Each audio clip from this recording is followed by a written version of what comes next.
you, Lisa. Good morning. Welcome, everyone. I'm Councillor Chris Atwell, Vice Chair of the Planning Committee. Please be assured that we have put appropriate cleansing and social distancing measures in place to ensure that this meeting is undertaken in a COVID-secure manner. This has included a request for all attendees to have taken an LFD test within 48 hours of the meeting, the use of the NHS Track and Trace app or attendee log, and 2-metre social distancing. Please ensure you wear your face covering when not seated in the chamber.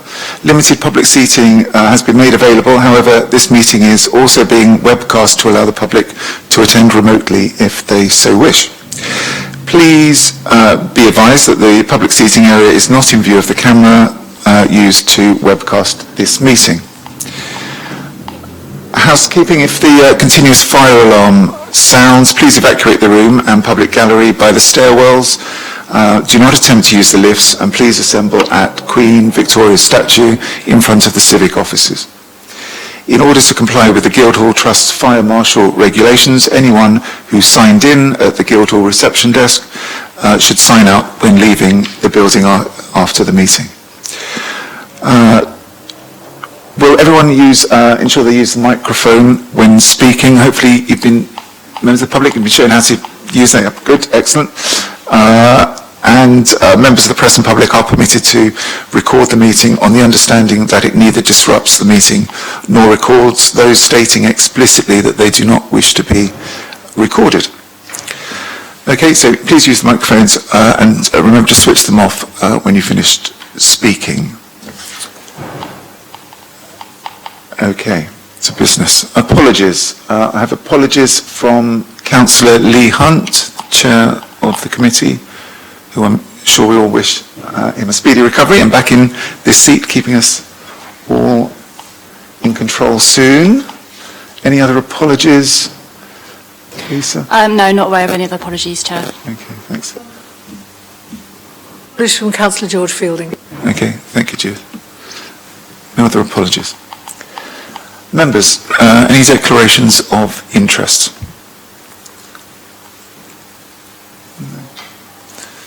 Thank you. Minutes of the previous meeting held on the 8th of September, pages 13 to 20 in your packs. Members content? Happy to propose this, Chairman. Thank you, Councillor Vernon Jackson. Second? Happy to second. Okay. Thank you.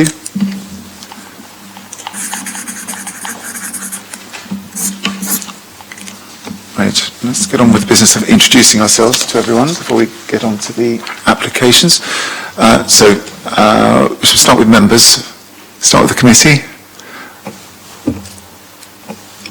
Thank you, Chair. Councillor Lindstag, Lib Dem Councillor for Baffin's Ward. Councillor Judith Smythe, St Jude Ward. Thank you. Councillor John Smith, Eastern Craneswater. Thank you. Councillor Gerald Vernon Jackson, Milton Ward. Thank you, Councillor. And other officers? My name is Kieran Laven. I'm one of the Council's planning solicitors. Good morning, Nick Lloyd Davis. I'm the new Neighbourhoods Team Leader in Development Management. Lisa Gallagher from Democratic Services. Thank you, Lisa. And members of the public who are joining us today. Which way should we go? Yeah, so there we go. My name's Dean Harris. I'm here for the 28 Tregowan Avenue, the first one today. Thank you, Mr. Harris. I'm Stephen Andrews. I'm the agent for 28 Tregowan Avenue. Thank you. I'm Simon Goss. I'm here for the application for 28 Tregowan Avenue. Sorry, Simon Goss. Thank you. Andrew Sadden. I'm for the same. Thank you. Thank you very much. And welcome to people up in the public gallery. We'll try and make it interesting for you. Can't guarantee it. Okay. Any updates on previous applications? Thank you, Chair. I've been provided some information on recent appeal decisions from the Head of Development Management. The first of these is 52 Cromwell Road, which was an appeal in respect of construction of dormer windows to the rear and side roof slope. That was dismissed. This was essentially on grounds of being a top-heavy roof form and harm to the conservation area. Another appeal decision was in respect of 17 Craneswater Park, Southsea. That's construction of a 2-storey front extension and a single part 2-storey rear extension and roof alterations. That was dismissed on grounds that it would result in unacceptable harm to living conditions, proximity to other properties by reason of its height and bulk on its flank wall, so it'd be deemed as oppressive when viewed from 2-bedroom windows on the first floor flat at number 19. The extended dwelling would be overbearing and unacceptably increase the sense of enclosure for occupiers of the flat, and harm to the character of the Craneswater and Eastern Parade conservation area. And finally, another appeal in respect of 127 Powers Court Road in Portsmouth, and this was for a change of use from C4 HMO to a 7-bed HMO, sui generis, and plus the construction of a single-storey side extension, and that was dismissed. The lack of mitigation on the Solent SPA, and the development will not provide adequate living conditions for its occupiers due to a lack of usable communal space. The combined kitchen and communal area would be 28.8 square metres and would fall short of the adopted standard. The current lounge area is narrow, with seating for only 4, being inconvenient and functionally poor, and the over-provision of individual space does not compensate for the under-provision of communal space. So those are the only matters, Chair. Thank you, Nick. Thank you. Councillor Vernon-Jackson. Thanks. In terms of 17 Craneswater Ave, I know I've sent stuff in this week because they are building what they're now not allowed to build. And they were starting work at 7 o'clock in the morning, which is outside the hours they're meant to. As they are building something where they've lost an appeal decision, can we make sure that enforcement are down there today to try to make sure that what is being built is stopped? John, I know this is your patch, isn't it? So if somebody's lost an appeal, they shouldn't be building it. Certainly, Councillor. I think we will raise that with the enforcement team. I can't give assurance it will be today, but at the earliest opportunity we'll be investigating that. Yeah. So, okay, Councillor. He's off doing this. Okay. Just check everybody's got the supplementary matters sheets in front of them before we go into the applications. Good. Okay. So, shall we move on to the first application for today's meeting? Tregaron Avenue. I was going to say who's going to present, of course, Nick. It's Nick or Nick today. So, Nick, would you? Yeah, thank you, Chair. Members can see the presentation. So, 28 Tregaron Avenue, reference 20009113HOU. This is returning to committee following consideration at the August committee, and that was to allow a site visit by members, which was carried out on Monday of this week. And essentially I can read through some of the supplementary matters too,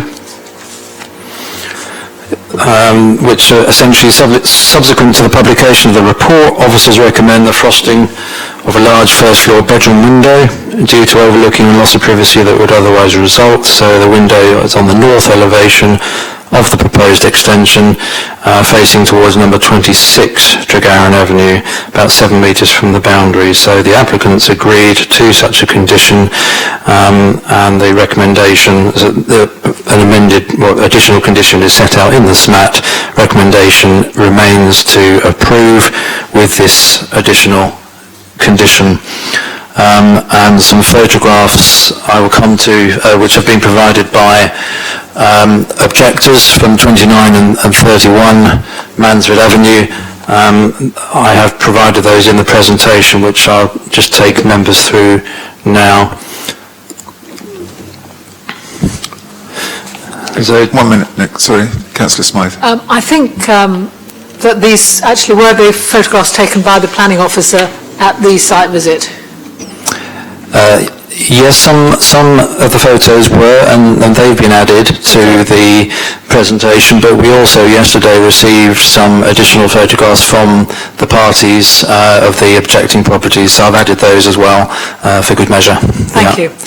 I know effectively we are sort of rehearing this application, so I'll quickly take members through the slides.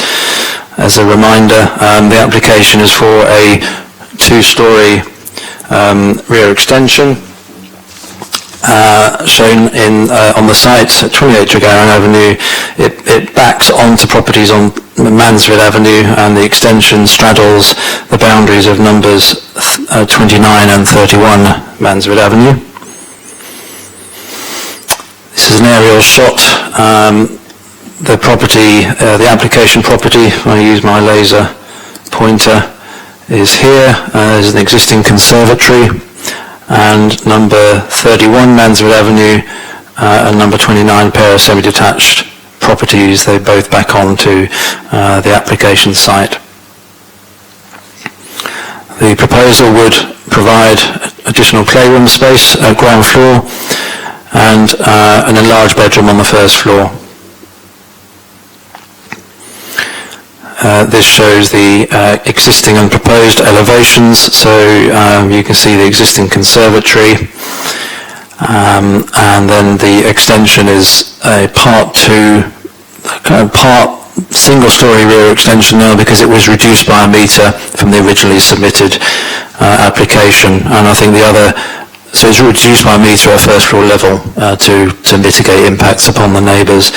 The application originally came in proposing some render. That was removed in favour of facing brick to match existing, again in response to concerns raised by officers and members on that.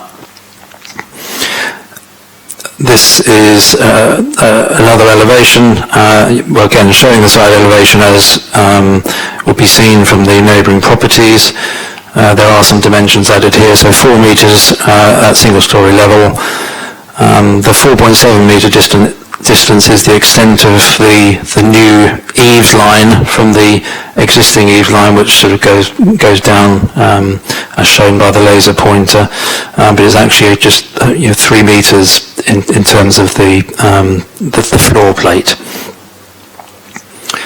Some photographs which were shown previously to the August committee. You can see the conservatory of the application property. This is taken from number 31. This is the rear elevation of the application property. The Mansfield Avenue houses to the south on the right hand side. And this is the north elevation facing number 26, and the window at first floor level that is now to be subject to a planning condition to make sure that is obscure glazed. The committee site visit, these were photographs taken by the officer, and that's taken from the conservatory of number 31 Mansfield Avenue. And another photo from the rear garden of number 31. And this photograph was taken from the rear of number 29, looking northeast towards the application property shown there. And I have been, these slides show a recent two-storey extension approved at 24 Tregaron Avenue, which is two properties up here, and that was that was approved in 2020 with a dormer extension. And finally, some images provided by deputies. This image has been provided, I think, from number 31. I can't attest to its accuracy. And then this image has also been supplied from number 29 following the site visit. Thank you, Chair. Thank you, Nick. Okay, to deputations. Shall we start with the agent for the application, Stephen? Thank you. I'll get better as we go along. Andrew, Sam, would you like to give your deputation? You've got 6 minutes.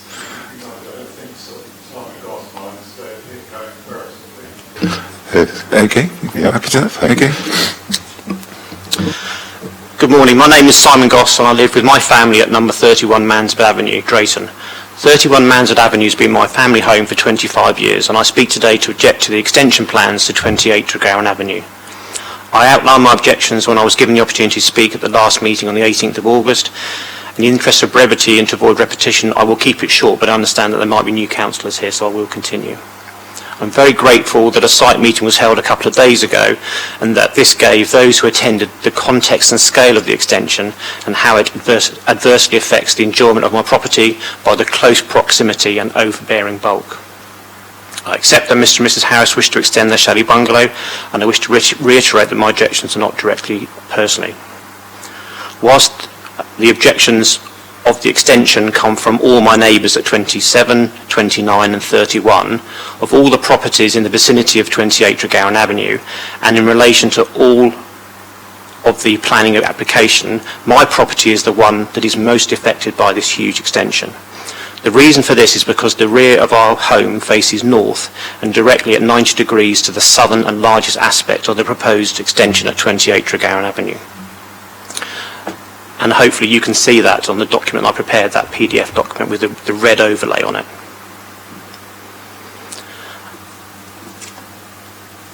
I've previously submitted a number of photographs showing our current outlook looking northwards from my house and garden in order to demonstrate the current outlook that's there. A further point of note is the difference of the outlook in the winter.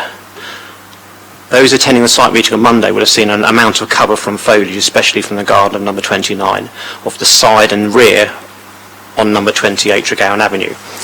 But this is not the case in my garden. And obviously once the leaves drop, the view of the rear of 28 Tregowan is substantially more exposed. Furthermore, whilst I have a good dialogue with the owners of 29 Mansfield, at the moment, a new owner may decide to remove some or all of the trees and bushes, and some of the green cover is situated in the garden of 28 Tregowan Avenue that could be removed. The bulk and size of the proposed extension is so great that it affects both our property and our garden. Working from the scale attached to the submitted plans, the existing area on the southern elevation of 28 Tregowan is approximately 58 square metres. The proposed extension has an approximate area of 83 square metres, and this equates to a massive increase of approximately 25 square metres and a 43% increase from what is currently there. It is especially this aspect and the height of the proposed extension that directly affects our property and that of our neighbours at 27, 29 and 33 Mansfield Avenue. Mr Lancaster, the case officer, makes comment that the plans are not out of character for the area. And whilst I accept that there are other properties in Tregowan Avenue that are having similar size extensions as the one proposed, we are unique in that our property sits at right angles to the proposed extension and therefore we are greatly affected by that extension. If we sat obliquely and in line with Tregowan Avenue as the extension you mentioned at 26, then we would be less affected. It's a fact that we are at 90 degrees to that extension. Currently, 28 Tregowan Avenue has a single-storey conservatory.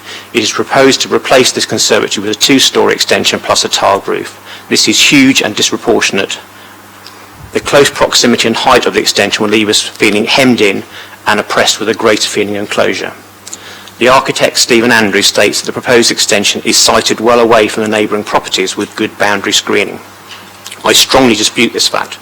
The distance from the boundary fence of my property to the southern brick line of 28 Tregowan Avenue is only 0.76 metres and appears on the plans to decrease in distance. Furthermore, the application house is on land slightly raised from ours, accentuating the enclosed effect. The distance from the brick line of 28 Tregowan to the boundary fence between 31 and 29 Mansfield Avenue, facing westwards, is approximately 2.8 metres. Even with the 3-metre extension on level 1 and with the roof, this extension will extend westwards beyond our boundary with 29 Mansfield Avenue, therefore completely enclosing our rear garden with a massive expanse of house and brick. The proposed large extension worsens the perceived closeness of the property, our outlook, and the design negative effects the enjoyment of our property and garden from all our windows and from in our garden. In effect, the outlook of our garden and rear aspect will be overwhelmed by this huge 2-storey extension and roof. Thank you for your time. Thank you, Mr. Goss. Mr. Sutton, you ready to go? Good morning, everyone. That is my wife and I, lived at 29 Mansfield Avenue for 28 years and still own the property, and we now live in Tregarron Avenue.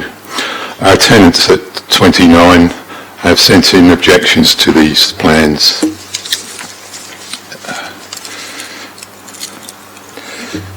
Most of the negative effects would stem from the concentration of bulk, mainly on one family's boundary, Mr. Goss's family. But with more consideration, bearing in mind that we can see the need for an extension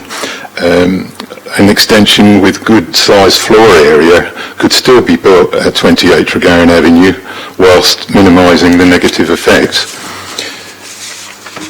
Regarding design, contributing strongly to the character of this area is a high quality design of the hazes and bungalows built in the 50s to individual specifications, together with a character of openness. As a result of this development, number 31 will not continue to share a reasonable degree of openness. The existing south elevation of 28 Tregarron Avenue reflects the high quality of build and appearance of an attractive bungalow, and its shape allows a reasonable outlook from the rear of number 31. The proposed extension would be a total building that entirely spans and overlaps the rear boundary of number 31 with a physically unbroken bulk of 2 stories traversed with a long, high-pitched roof. The ground at 28 Tregarron Avenue is slightly elevated with respect to that of 29 and 31 Mansfield Avenue, approximately 0.4 metres. The attractive chalet bungalow nature of the south elevation would be lost, and the appearance of an overbearing 2-storey house would be presented to the houses in Mansfield Avenue. Please stop me if this is out of order, but I may have misunderstood the planning laws here, but if permission is given for these plans, then permitted development rules would apply to the new extension. For example, Juliet balcony, hip to gable conversion, or loft conversion with dormers. The height of the proposed roof from the architect's plan is 2.25 metres, just enough for a loft conversion with dormers. If dormers, particularly a long dormer, were built on the south face of the roof, the perception of the bulk of the building would be increased, giving the appearance of a 3-storey block. So that is important, that blight perhaps could be overcome. If permission is given, please consider controlling or withdrawing some permitted development, particularly for that roof alteration. There's one thing leading to another here. Particularly for the roof alteration on the extension's south face roof. It's necessary for the enjoyment of property at number 31 to keep a reasonable outlook from the windows, conservatory and garden. The occupants in day-to-day life looking through the windows, or their windows, at normal viewing angles should be able to see at least some distance past the side of the resulting building, as the first floor and roof spans the total span of the rear boundary of number 31. This wouldn't be the case, although we do recognise there's a distance 12 to 13 metres between the windows and the construction, but which just about probably is just enough to clear light needs. But as I say, without permitted development, it may even clear that, but that may be a problem. Redesign, such as a physical breakup of this mass on the south elevation with a setback to the north, would alleviate the negative impacts, and the existing south elevation would not lose so much of its chalet bungalow character. Thanks for listening. Thank you, Mr. Sutton. Thank you. Shall we move to the applicant?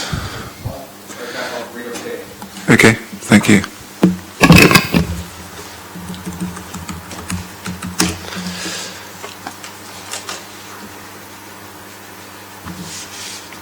Well, it's going to take a while to load up, I'm sorry. Talk amongst yourselves. There you go. Apologies. Yeah, so firstly I'm going to read from the laptop, as there's a lot of information, so yeah, apologies if I'm not looking around the room. Thank you for your time again today. I know this is the second time here, so thank you. For me, stepping away and waiting for this site visit actually gave me time to sort of reflect and think about the last committee meeting, and I've actually watched it back online. I want to point out something that really concerned me from the first meeting and have to make everyone aware of, but upon watching it back, Mr Goss at number 31 Mansfield Road, when delivering his deputation, he actually presented the committee members with a picture of the side of our house with a huge red square on it to represent the proposed extension. Mr Goss said that he had worked this out with his, and I quote from the video, very basic mathematics and computer skills helped by his children. What I'm struggling to understand is, effectively, he's presented the committee members with false evidence or information, and this is handed around to the room. This picture that was presented, even when I looked at it, I thought this doesn't reflect the size or the aesthetic look of how the property would look. When one of the committee members questioned Mr Ian Maguire on the day, Mr Maguire confirmed that this was in fact an exaggerated red square. The problem we had at this point, though, was that the picture may have influenced the panel and had already done its damage. The outcome of the committee meeting was that the members would like to do a site visit based on the information they had been presented with. We were over the moon with this, as you would now get to see it through reflection. Unfortunately, on Monday the 27th, only 3 committee members were able to make the appointment, and I'd really like to thank them for coming. But unfortunately, none of the members who had requested the actual site visit in the first place attended. What I'm asking, is it possible for us to look at the facts below to make our decision? So I submitted this case for approval in excess of 13 months ago. Since then, our original plans have been amended and reduced in size on the request of the case officer. We've agreed to every amendment, including a reduction in size. We've agreed to any aesthetic appearance they would like, brick, render, anything. We've had a shadow analysis done to make sure there's zero impact on light to the neighbours. Chris Lancaster, our case officer, then submitted this case as recommended approval. The only reason this ever got to committee was at the request of a member of the public at number 12, who lives well away from our property, can't even see our property. I've been at the property nearly 3 years, and I've never have I seen the properties around me cut down their established trees, which are in their gardens. However, 2 days before they took and submitted their pictures against my plans, they cut down all of these trees to make the appearance look worse. The same trees have since grown back, giving coverage to the side of my house, which would have the extension on, and members were given the opportunity to see this on the site visit. Once again, all I can say is we've literally agreed to every amendment that was recommended by our case officer. Our case officer has recommended approval, and somehow we're still sat here today. I really do appreciate you listening, and I feel like I had to say some of these things again, as I don't think I gave a good account of myself in the first committee meeting, as I've never done this before and didn't know what to expect. But thank you, and if you've got any questions, please fire away, but we've done everything that we can in this case. Thank you, Mr Harris. Thank you. Shall we hear from the agent? Mr Andrews? Thank you, Chairman. Good morning, Chairman. Good morning, members of the committee. I must begin by saying that the application before you was submitted in August of last year to accommodate the growing family needs of the applicants. In that time, the applicants have fallen pregnant and welcomed a new member to their family. Whilst I understand the delays and difficulties the council has experienced with COVID, this delay is not proportionate to the application before you. During the consideration of this application, the applicants have worked proactively with the council officers to address and overcome matters of concern. This has included the reduction of the two-storey extension from 4 metres to 3 metres in depth, the removal of the render along the side elevation, and provision of a shadow analysis to demonstrate that the development has no bearing in respect of overshadowing or loss of light to the neighbours to the south. In the time taken from submission to the present date, the substantial planting along the shared boundary with neighbours to the south has been cut back and regrown, as evidenced at the member site visit. In addition, the neighbour immediately next door to the north, 26, has started their own larger two-storey rear extension, in addition to that shown at 24. Every regard has been given to planning policy, separation distances and other material planning considerations, which has resulted in the Council's planners recommending approval. I therefore encourage you to follow the professional guidance and advice of your own planners and approve this application. Many thanks. Thank you, Mr. Andrews. Okay, members, questions? Councillor Smythe. I have a question, Chair. I was one of those who went on the site visit yesterday, and just as a footnote, I do think it's a pity there weren't more members there, because it would have been a more effective visit, but it was illuminating, and thank you all for making that a professional and straightforward visit for us. My question is about permitted development. Partly I want to pick up Mr. Goss's question. It didn't seem to me in measuring that it was a 43% increase in volume of the building, and I wondered if you could answer that question, Nick, but more importantly, would permitted development rules apply to the extension plus the building? And I understand that a quite significant but not quite so big extension would be allowed under permitted development anyway on this building. The applicants still have that option as a fallback. So it's a question, those three little questions would help me at this stage. Thank you. Thank you, Councillor. Thanks, Councillor. Firstly, in terms of the actual size of the extension, in terms of its volume increase, I don't have that figure to hand, but I will see if officers can provide me that information and come back to you. In terms of permitted development rights, the property would benefit from these to the same extent as any other single dwelling house.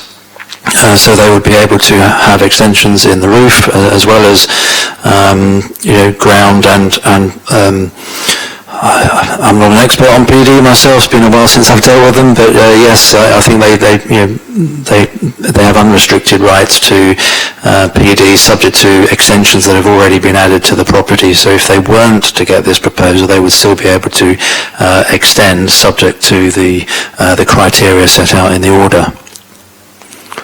Was there another question? Would permitted development rights apply to the new extension as well? If they were to get... Well, I would have thought that this would use up a significant proportion of that. I mean, certainly in terms of the roof, the roof element, I think it's probably unlikely that they would still have the permissible volume to be able to add to what's being added as part of this proposal. They may be able to add some additional single-storey element because houses are able to add single-storey structures up to I think even 8 metres depth, subject to going through a prior approval process. But it wouldn't, that would have to go through that process and be considered and subject to neighbour consultation. So yes, this wouldn't preclude further permitted development if they so wished. Chair, if I may, could we have a condition to preclude permitted development being added to this, should we approve it?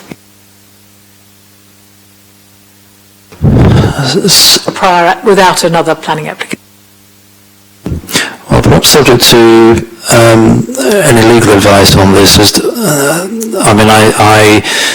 Whilst I think PD rights are normally often removed from new build developments, and these are a sort of express right granted by central government. So I ultimately, I think, whilst there may be some PD outstanding, even if this current application is approved, it's likely that they would need to go down prior approval processes for further extensions, or wouldn't be able to do anything else in the roof. So my inclination is that it would be unreasonable to restrict the householders' PD rights any further, but not. It still would be within the remit of committee if they so wished. I can see Councillor Smythe looking at me. I share Nick's hesitation with stripping property of permitted development rights. It's not something that's occurred to the officer to do so far, so it seems like a risky approach to me, but as Nick says, if that is an approach the committee wishes to take, then that is open to it. Thank you, Kieran. Mr. Andrews, you wanted to say something? I just wanted to assist, based on the conversation you were having about permitted development. You cannot extend from an extension under permitted development. It's the original dwelling that can be extended, not the extension. Thank you. Thank you. Members? Is that right? Is that? I mean, that's what I had thought, but... Yes, thank you. The agent's actually beat me to it there, but I've got the Part 1 development within the curtilage of a dwelling house. The measurements given extend beyond the rear wall of the original dwelling house by more than X metres. So your base point is the original dwelling house, which would be the dwelling as built in this case, because I think it's a 50s property. Thank you. That's what I had understood. Thank you. Thank you. Members, any other questions? Shall we move to comments? Although actually, I should clarify that. That is obviously with regard to extensions. I haven't got up in front of me just yet the discussion around extending into the roof space and things like that. But subject to Nick's comments on that. Yeah. Well, yes, the roof extension rights are based on volume. I mean, I think this would probably be regarded as, well, certainly a significant extent of it, an extension to the roof. So I don't have those volumes to hand, but clearly, if they have any, they would be able to exploit potentially any volume that's left as a consequence of this development, as they would for any sort of single-storey extension to continue to potentially pursue those rights subject to going through prior approval processes. It would still be assessed against what was the position of the original dwelling, but it wouldn't mean because they've had this extension that they don't have those rights anymore.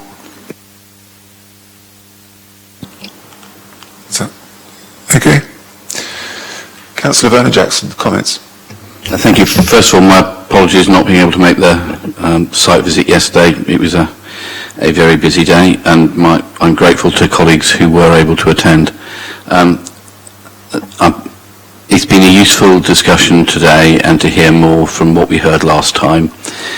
And I think from my point of view, the difficulty here is if this extension was within a run of houses, as we've seen in another case just up the road, where it's a row of houses with gardens that come onto each other 180 degrees as opposed to 90 degrees, I wouldn't see a problem. But the issue I feel here is that this is at the end of a row, and the gardens from the other houses are at 90 degrees, and therefore we have to think about that feeling of enclosure, that sense of enclosure and massing, which people will look directly out of, as opposed to down a whole garden.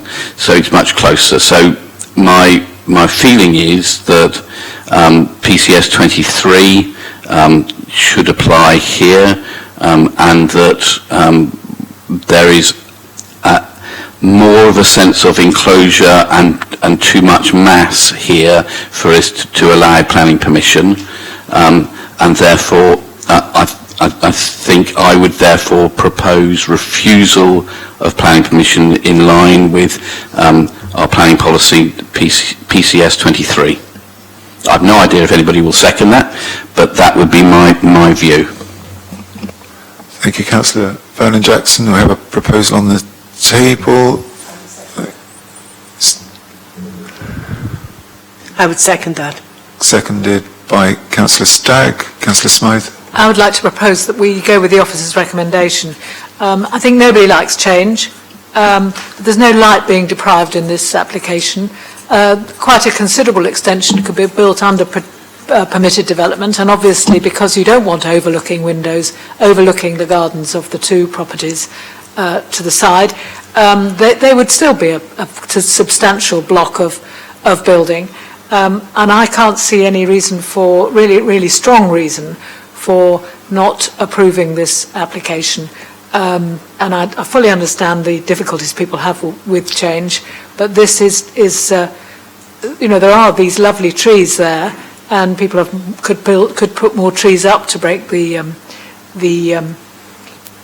apparent solidarity of that wall to number 31, the one on the right. But I did feel, going to see it yesterday, could understand everything all the parties were saying, that it wasn't grounds for approving, and we should uphold the officer's recommendation in this case. There are a lot of precedents for it up and down the road too.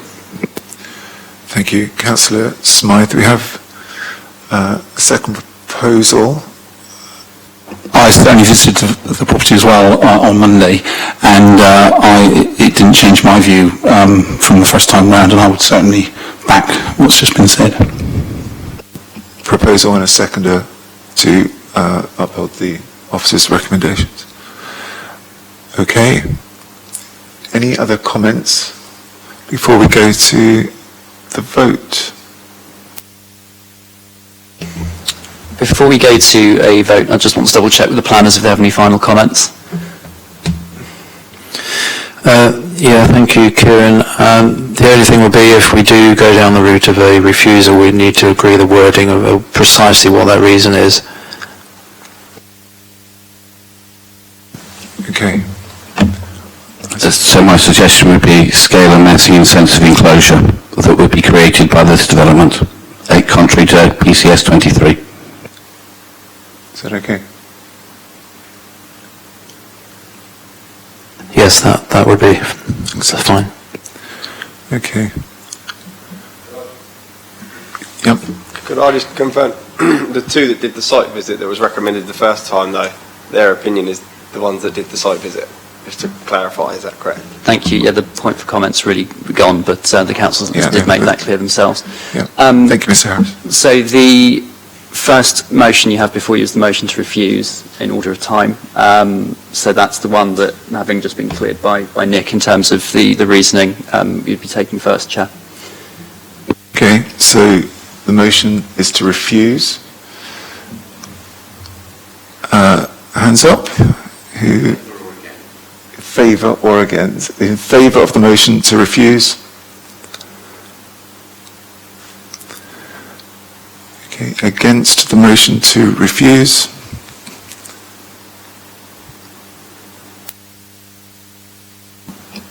Okay. So the motion to refuse has failed. We will move on to the motion to approve planning permission. For the motion to approve?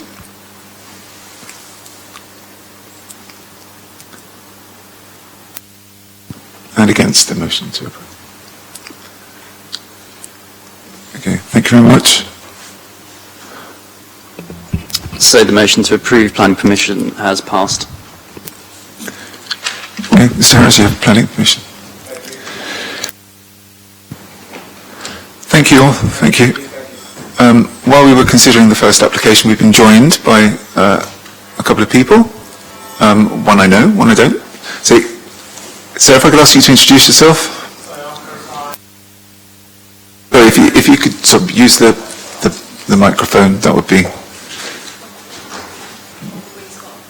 Oh, sorry. Oh, yes, if you could sit on one of the green dots.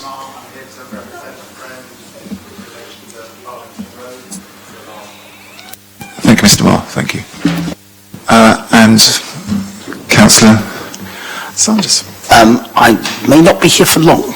I'm here to replace Councillor Lee Hunt, who, as you may have noticed, Chris, is away due to illness. We wish him well. However, Kieran, I'm not totally sure what value I'm going to add to this meeting. In item 2, I sit on the planning committee of the Langston Harbour Board, which has objected to the application for the Portsmouth College. In item 3, it covers what I know as Highgrove Lodge, which is something that I, as Cabinet Member for Housing and Preventing Homelessness, agreed earlier this year. Now, I suspect that within the normal conversations around HMOs that occur, that those are probably the two most controversial items, although we all know about issues around the Portland Hotel. Therefore, as I can't be here for half the time, and I see that not all colleagues are here, although I see the council leader is here, the Cabinet Member for Traffic and Transportation, the Cabinet Member for Resources and Communities and Central Services is here.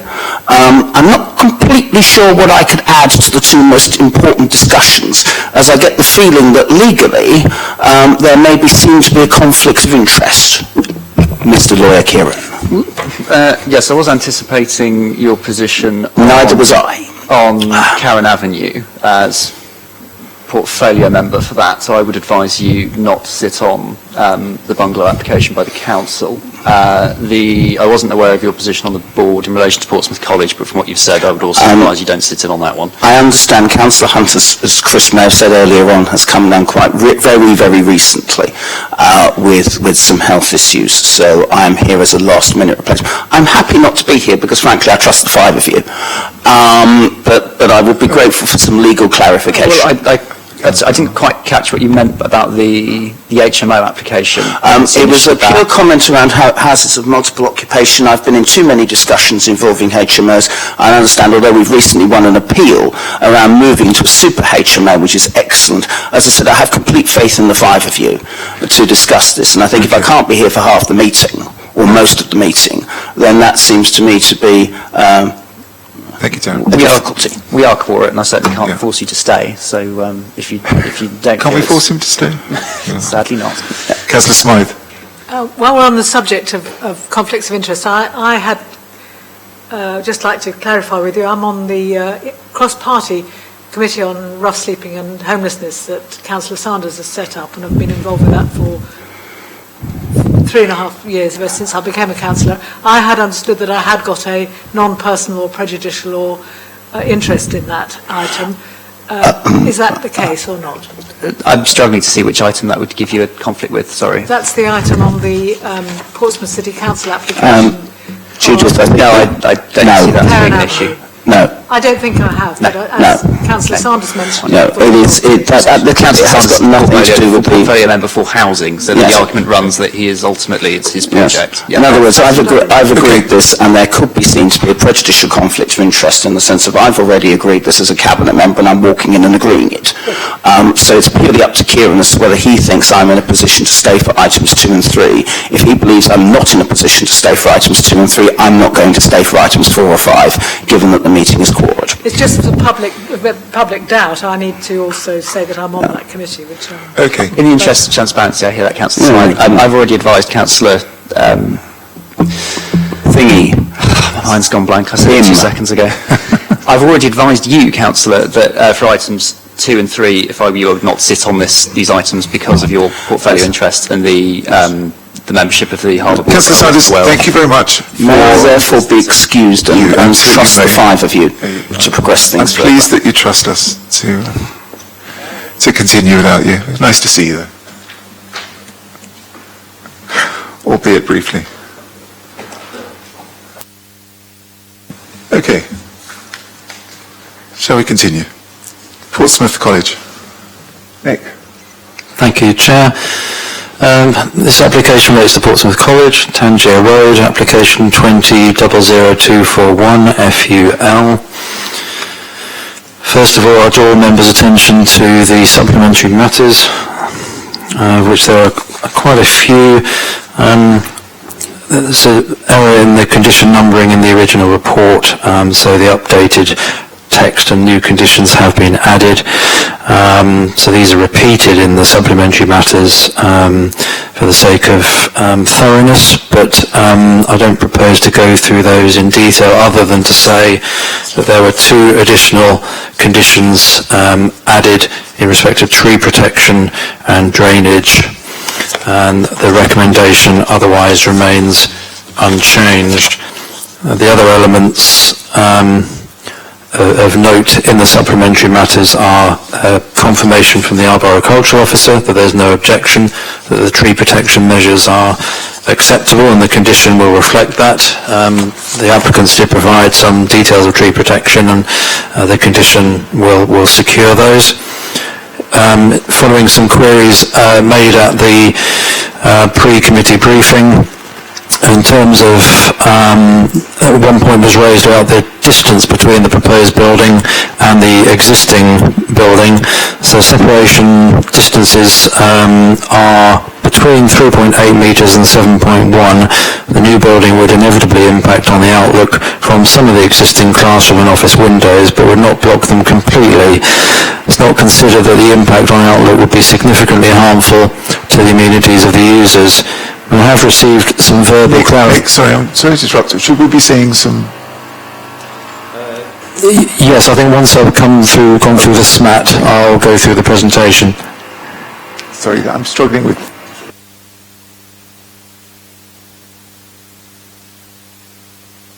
Can't wait. Yeah, it's on the blink. So, okay, right. Okay, thank you. Yep. Just so we've received a verbal update, some verbal clarification from the applicants who have actually said most of the facing windows in the existing college are corridor windows. And again, we're not talking about residential windows here, so officers aren't concerned about that. Another query was made in respect of cycle parking. The college does provide 37 uncovered cycle stands within the grounds currently, and that provides facilities for 74 bikes for staff and students. Some of these will be relocated as part of the application as shown on the campus-wide site plan, but the level of provision wouldn't change. And finally, a clarification on paragraph 1.4 that it's not the only sixth form college in the city. A number of other city schools have sixth forms, and Highbury College is a further education college. One more item is in terms of a query about the windows. There's reference in the report to them being, what's the phrase, highly sealed, as it were, or airtight, but they will have a fixed upper pane, but they'll be openable. The larger pane to the bottom, so there will be access to fresh air by all those in the new building. So that is, I believe, all the supplementary matters. It's at Planning Committee because of an objection from the local highway authority, and there are no deputations. So I'll now take members through the slides. So this is an aerial shot of the site. The college is on the south side of Tangier Road. Their playing fields around the site are designated open space. The college currently provides for about 1,480 students, and members will see to the right of the building, I'll try and highlight, this is the existing Goals building, a Goals facility, and the car park at the front is shared.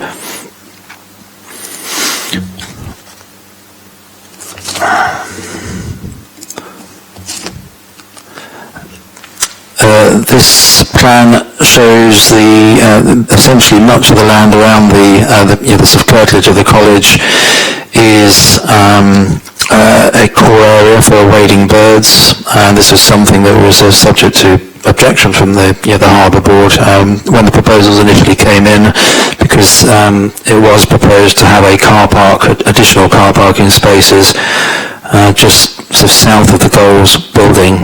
That would have provided about another, I believe, 45 spaces, but these have been removed as part of amended plans following objections from Natural England and from the Harbour Board.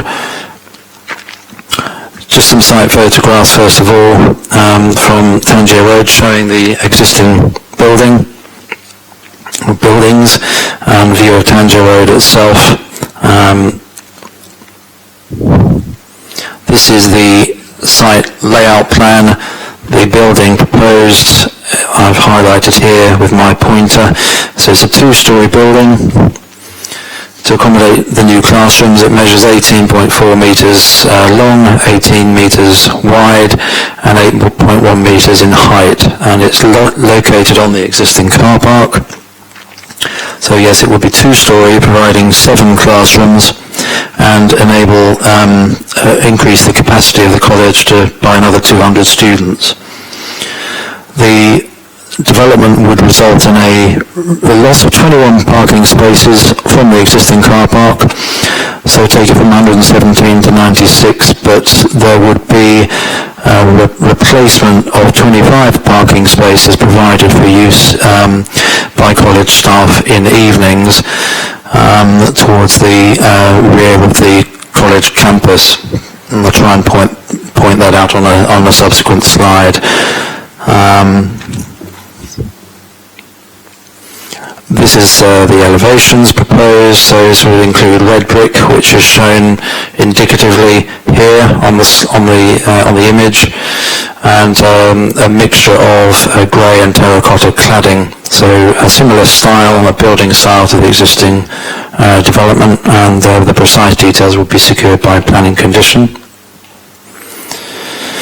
A street scene showing the development. It's not actually pointed out, but I think this is right. I'm showing with the laser pointer here where the new building would sit in the street scene. So it's subsumed within the street scene elevations of the rest of the building. And essentially, it's classrooms. And then this shows the existing parking layout. So the new building would go roughly in the location indicated here, resulting in the removal of those parking bays, and the rest of the parking layout would be reconfigured to deliver the optimal number of spaces that can be provided. The parking at the moment, as I've said, is shared with the goals facility, and this, I think the next plan, no, this plan here does show where the additional 25 spaces will be provided in the southwest corner of the site for use by college staff to free up more space in the evenings for use by the goals facility.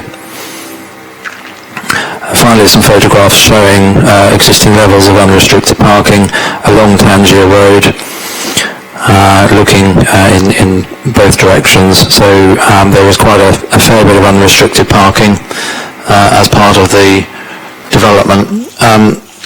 There is proposed a parking management strategy by the applicants, which would need subsequent submission and approval by the planning authority. The applicants state that they don't currently intend to propose additional cycle parking, although we have provided clarification on the numbers that are existing on site. But otherwise, officers are satisfied that the development's acceptable in all respects, and recommendation for approval is made. Thank you. Thank you, Nick. Sorry, before we carry on, Lisa, all 3 screens are, I'm trying to follow things, but it doesn't. I'm happy to decant if...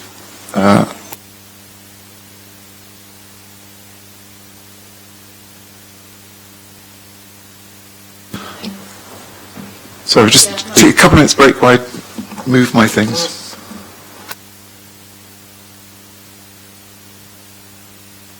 So, Chair, do I understand you can't see any of the presentation? It's sort of intermittent. They're all flickering, which is making it a bit tricky to Sounds like Channel 3.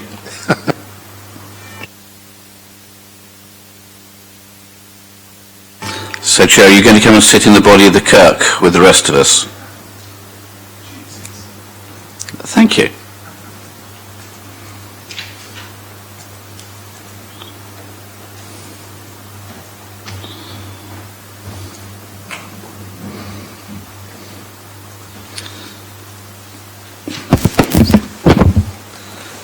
Thank you, Nick. Thanks for the presentation. adaptations. Members, any questions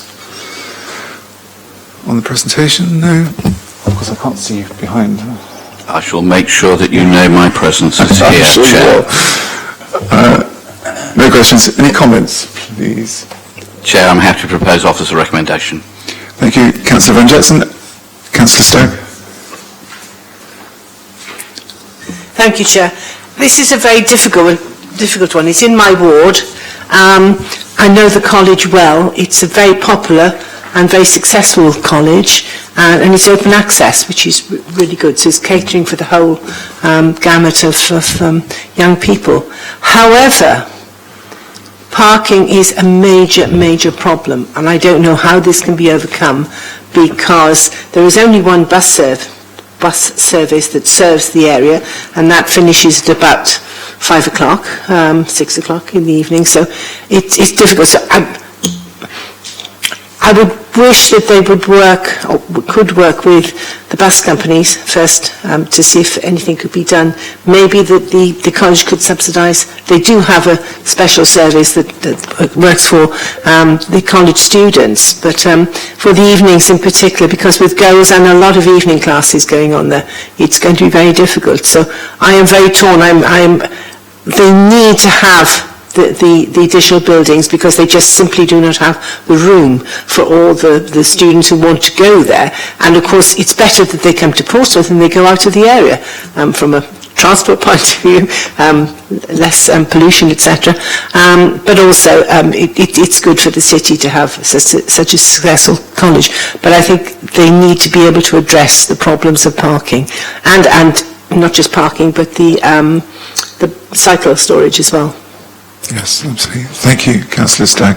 Councillor Smythe, do you want to add a I'm going comment? to second Councillor Van Jackson's decision to support the officer's report and approve this application. But I mean, I do share the concerns about traffic management plans, and they should be encouraging more cyclists and using the cycle routes coming away and so forth. But I think maybe that's something we should pursue with the planning application. Okay. I know the principal very well, because obviously he's very much involved with Baffins itself. So I'm happy to go and talk with him, and also Councillor Jeanette Smith is one of the governors there. So I think we could perhaps would be helpful. Work with the college outside of planning, to do something. Excellent. Thank you, Councillor Smith. Something on the with regard to impaired drivers. Is there any spaces for impaired drivers on the new plan? Did I miss that? Did you say something about that? Yes, there are. They're identified on the layout plan. Yep. Okay, so we have a proposal and a seconder. Any other comments? Yep. Any other comments from the planning officer? No further comments. Okay. So, proposed and seconder, proposed by Councillor Van Jackson, seconded by Councillor Stagg. I'll get it right. Smythe, sorry.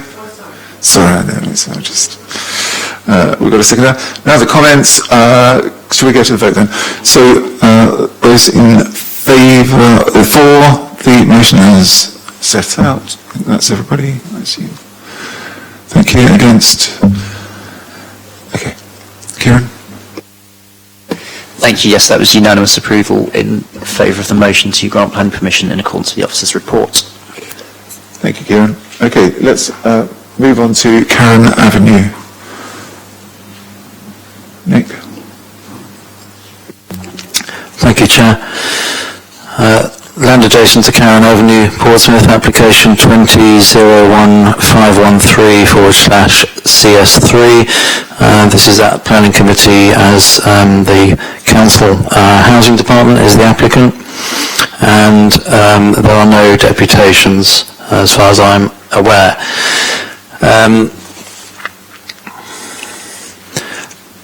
I'll take you through the presentation. So the application site is shown outlined in red. Karen Avenue running along the southern boundary of the site where the means of access is. So I'll show with the laser pointer means of access directly off Karen Avenue. Otherwise, the site is surrounded by two-storey terraced housing to the north and west, and some bungalows on Karen Avenue to the east and southeast of the site. The site was formerly occupied by Highgrove Lodge, a care home. Shows some site photographs. It's now has been demolished, and this has remained as vacant since. I believe it was demolished in around 2000 and bear with me. Catch up with myself. 2008. So it's remained vacant since. So the application before us is for construction of 2 4-bedroom bungalows and a 2-storey building providing 4 4-bedroom flats. So this is the proposed layout of the development.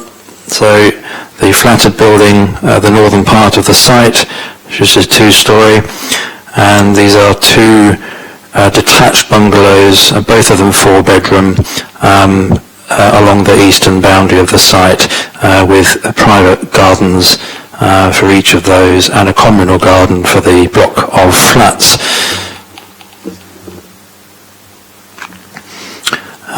Just to say that the development would provide for people with physical and learning difficulties ages 18 to 65.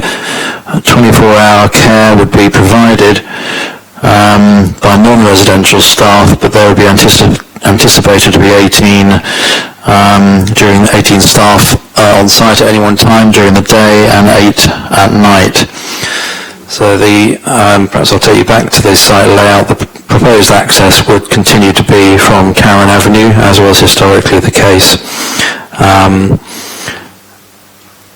Now the layout has been designed with regard, or the applicant has sought to have regard to the sort of location, height and sort of outlook of properties around the site. Much of the western and northern part of the site is comprised of an access road for garages serving properties to the west and the north. There is existing tree cover in particular along most of the boundaries. This is an elevation of the building to the north. So the north elevation, which would be viewed from properties north of the site, and the development to the elevation to the south, which shows photovoltaic cells on the roof. The development would be comprised of red brick with brown tiles. This is the floor plan of the block of flats, which shows a communal lobby and a 4-bed flat on each side of that, for ground and first floors. Which I should add, going back to the previous slide, that the development has sought to reduce its scale by stepping down the block of flats at the western end and eastern ends.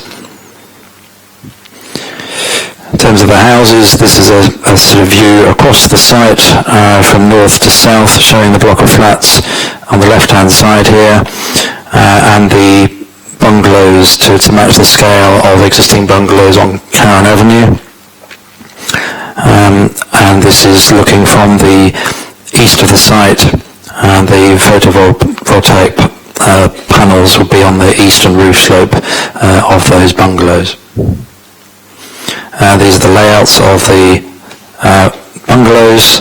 There's a slight difference. The unit on the left-hand side, slightly wider openings, because that would be for physically impaired and wheelchair access. The bungalow on the right would be a sort of learning disability home, both of which have sort of temporary office space for use by staff.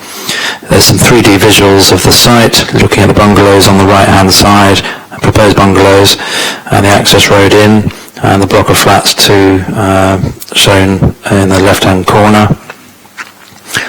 similar 3D visuals, again looking at the block of flats. The proposed landscaping would comprise some additional planting along all of the boundaries, shown in the light green here. Existing mature trees are retained. There's been no objection from the arboricultural officer to the details that have been supplied. There is a plan here showing proposed tree removal, and these are shown hatched on this drawing, but again the tree officer is satisfied, subject to an appropriate landscaping scheme being secured through planning condition. So the recommendation is to approve, subject to conditions, and I just wanted to add that in terms of sustainability, there would be on-site batteries to store energy from the photovoltaics. There would be an air source heat pump which would deliver energy efficiencies above 19% of the target emissions rate of building regs Part L. And in terms of parking, there would be 15 spaces provided, of which 2 would have electric charge. There would be a minibus space and 6 cycle spaces. The local highway authority raises no objection. Thank you. Thank you, Nick. Members? Councillor Smythe. I just wondered why the whole development, or at least more of it, wasn't wheelchair accessible to cater for future needs, and also for the desirability of people who are reliant on wheelchairs being able to live alongside people who don't, even though they may have other needs for support that will characterise the future residents here. I don't think that probably at this stage affects the giving of a planning application, but I think it's a very short-sighted move. Thanks, Councillor. This has obviously been brought forward by the Council's Housing Department to deliver upon physical and learning disabilities. I can try and find out if the units that aren't necessarily fully wheelchair accessible can be adapted accordingly. I don't have the confirmation of that now, but I can make a request out of officers and come back to you. I mean, these things are not mutually exclusive. Very many people who require support at this kind of level will have mobility difficulties as well as other difficulties requiring such intensive support. I think there's no point in coming back regarding the planning application, but I do think maybe I'll take it up separately with the Housing Department. Thank you. Councillor Smith. Exactly the same point, really. I was going to say the same thing, pretty much, which was why would you not make them all physically, for people with physical disabilities? I couldn't understand why you wouldn't do that. I know there's a slightly bigger volume, but in this day and age, I can't understand picking up the previous point. I have had clarification now that the design and access statement provided states that all spaces within the buildings will be fully accessible to wheelchair users, and there is a lift proposed within the flat block. That's fantastic news. Thank you very much. That's helpful. Okay. Any Councillor? Following on from that, what about mobility scooter storage? Because very often the larger ones you can't get into a house or a flat, so there might be somewhere close by. Well, I don't believe there's a dedicated store as such, but these are fairly generously sized, and there's a lobby area. Perhaps this is something that we could address through condition. Let me just double check the conditions. Thank you.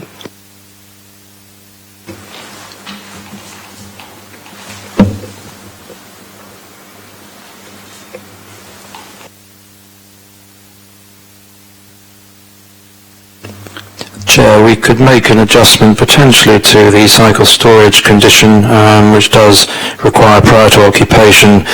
There are bicycle provisions shown on the approved plans, shall be provided, but we can perhaps add some wording to the effect that there is, make sure that that's sized to accommodate electric scooters. Oh, don't go down that route of electric scooters. That's a totally different thing. Yeah. But mobility scooters, Mobility. yes, which is slightly different. Very different, yeah. Okay, mobility scooters, yeah. Well, we could add an informative potentially to clarify that when they do implement the bicycle provisions, that that to make sure that there is provision to that effect for mobility scooters. Okay, so have we got an agreed wording? We could provide wording as an informative. The applicant's attention is drawn to request by planning committee or request by the council that cycle storage or storage is provided on site for mobility scooters. Okay. Thank you. Councillor Smythe. Again, I think this is a really important development, but I'm surprised that at the moment it looks as if the residents won't be participating in outdoor activities much here. I hope that I know that the landscaping isn't fixed with the planning application, that they were looking out over a car park, which is a shame. I hope there's plenty of ways in which people can get outside and enjoy the fresh air while they're at home. And I hope there's some way that some people can be encouraged to grow vegetables and things like that. At the moment, it kind of appears and is presented to us as an institution where people are not going to be outside much. And in this day and age, I think that's really important. I'm just going to say, bring Alan Titchmarsh in, he'll help. Why not? Yeah. Okay. Any more comments? Thank you, Chair. Yes, just briefly, again, possibly there's something that could be added by way of informative, that the applicants are asked to ensure that provision is made for food production opportunities within the development. Well, enjoying the outdoor environment, residents going out and participating in enjoying the environment, including perhaps gardening. And just one more clarification, Chair. I have been advised that scooter storage is being provided on site next to the sprinkler store, so that is part of the plans, and apologies, I didn't have that immediately to hand, but that's been clarified by the officer. We won't need that first informative that we discussed. Thank you. So we don't need that informative, but we might want another one. Gerald? I'm going to propose officer's recommendation. I think this is a good development. It's got way more garden space than most places in Portsmouth, so it's really good that there's lots of outdoor space for people. But I think it's also important because it's a way in which people with learning disabilities and physical disabilities can have somewhere to live in a decent modern building with support, so that people not having to live in institutions. So it's a significant move forward for people. Actually, of course, it costs council taxpayers significantly less, but actually the important thing is that quality of life is improved. So I think this is something we should applaud and support. And therefore happy to move the officer recommendation. Thank you, Councillor Vernon-Jackson. Where were we with the informative around the outdoor space? Well, there is lots of it. Well, but Councillor There is lots of it, but the plans are... yes, I think it would be helpful to have an informative, because they will need, for example, if people's in a wheelchair, they need particular access to a raised bed in order to be able to do things. So it is about the landscaping, and I do welcome the fact that there's space for that. But if I was living there, I'd want to be outside, really.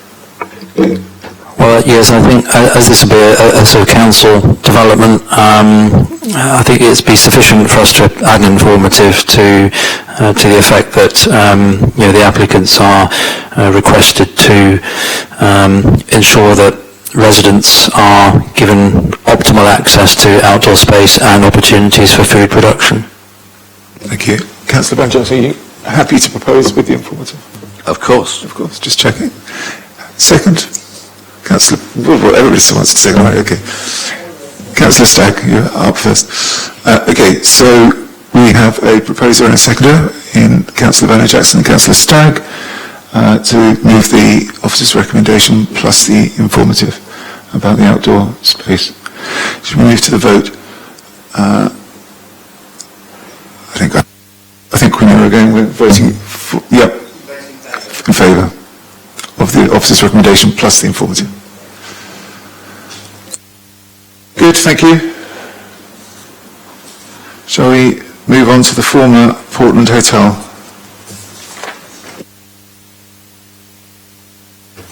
Thank you, Chair.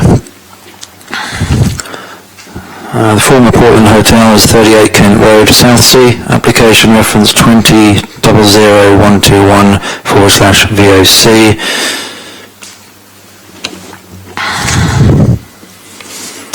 And this is subject to some supplementary matters, which I'll just take members through.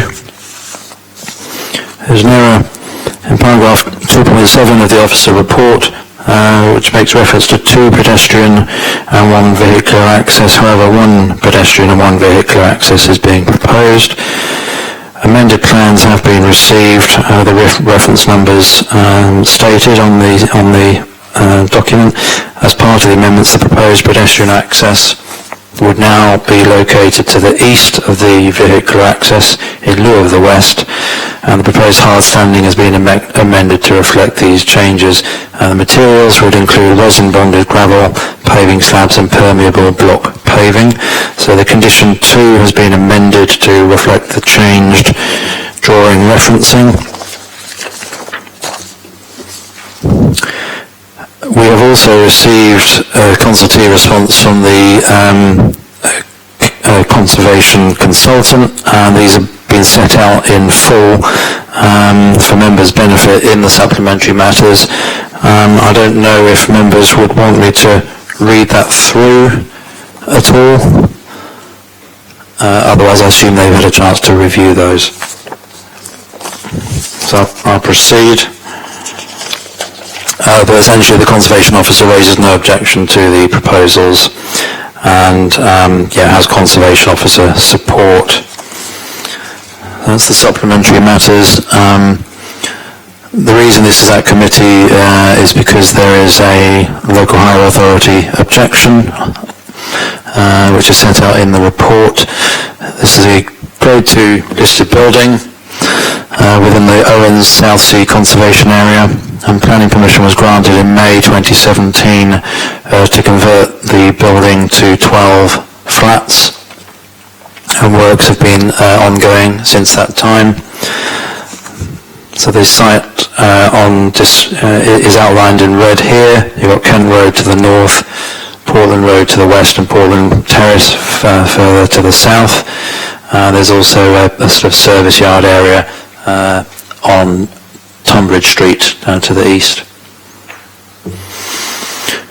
This is a view of the area of the building concerned on Kent Road, showing works underway. So it's looking south-east, and the boundary wall, and this is looking west, again showing the openings formed in the wall.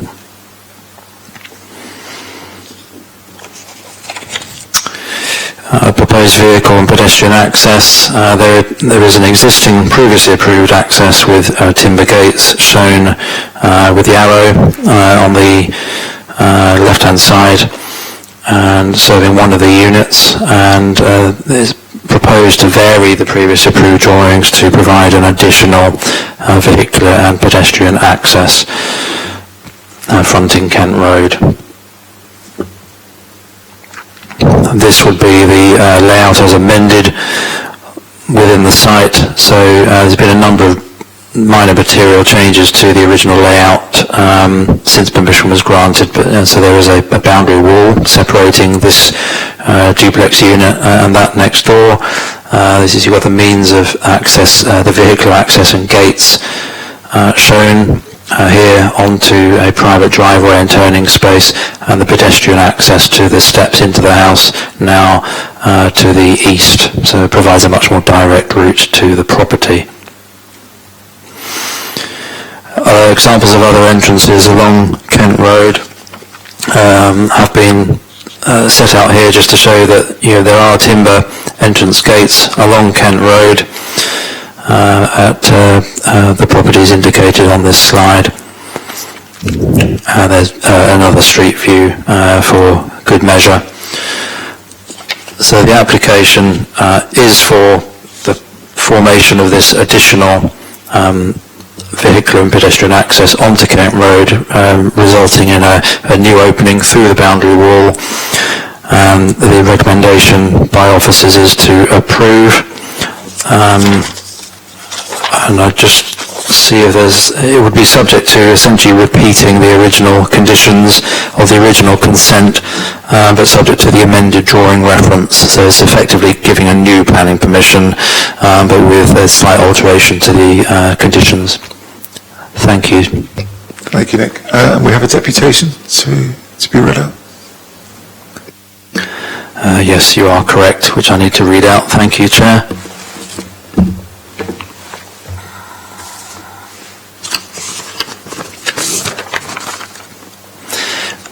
So there's a deputation from the agent, Mr. John Pike. The applicant has been personally project managing this conversion and restoration scheme for the past 4 years. Most of the external works of repair are reaching a conclusion at much increased and unexpected cost. As you'll be aware, the building had been empty for many years and suffered significant deterioration. This is a key building within Owen's South Sea Conservation Area and is now being treated with the respect and care it warrants by a responsible developer. Planning and conservation officers will attest to this fact. Providing the additional vehicular access will ensure that the 3 larger duplex units have car parking provision within their curtilage. It would also free up an additional car space within the communal car park. Electric vehicle charging points will be provided for the 3 duplex units in the development, as well as a communal electric charging point within the shared car park to the west.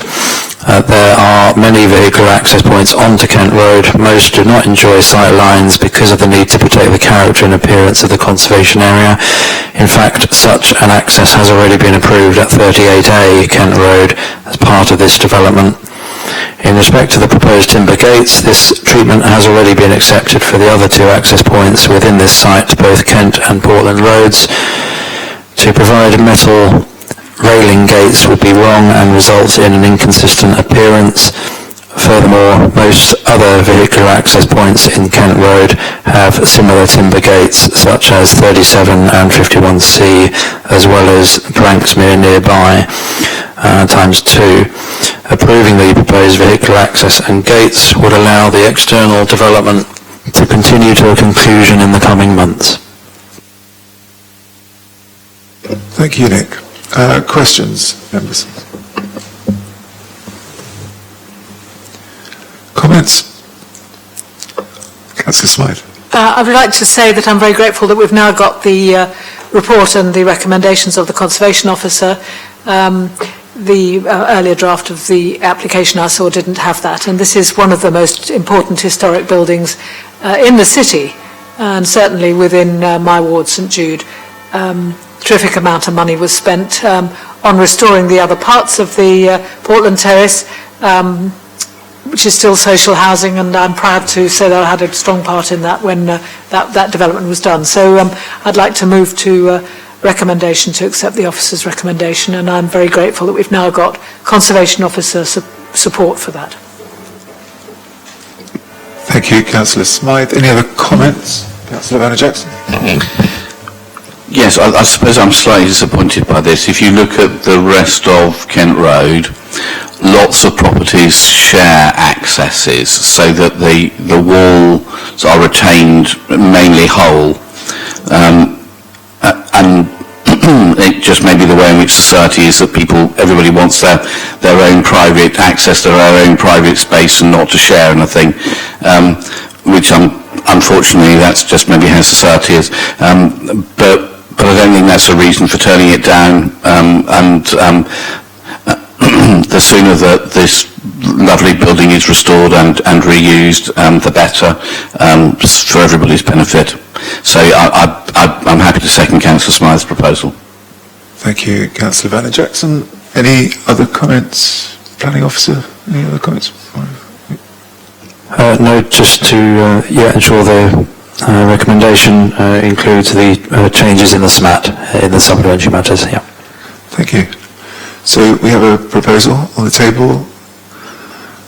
Unless anybody else has got anything else they're desperate to say. No? Okay, thank you. Proposed, Councillor Smythe, seconded Councillor Vanna Jackson. Shall I move to the vote? Kieran's looking at me like a...